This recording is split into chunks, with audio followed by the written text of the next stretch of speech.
it made me more thankful for everything.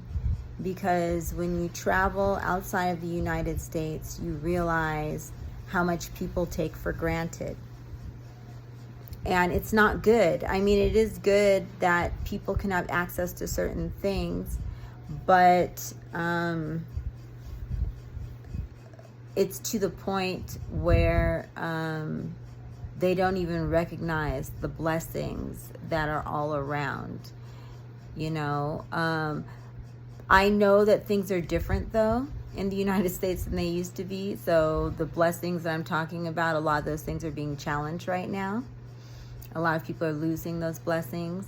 But what I'm saying is that by living, let me start with Africa, because that was where I lived first for 10 years.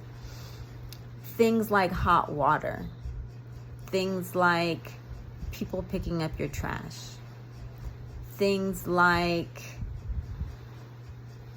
a fan, things like electricity, things like a toilet.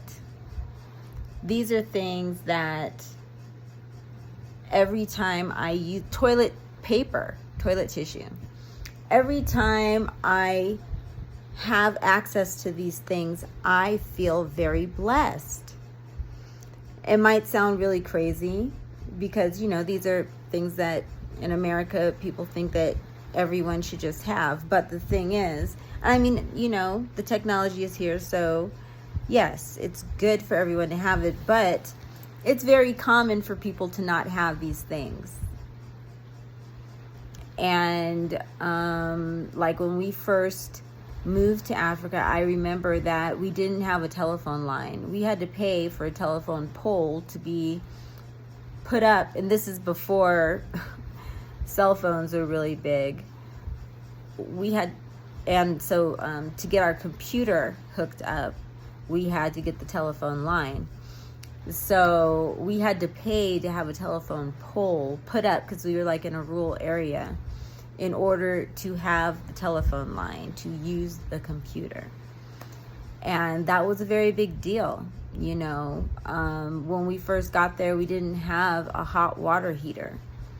And I love hot water, showers, hot showers. So like that was life-changing for me.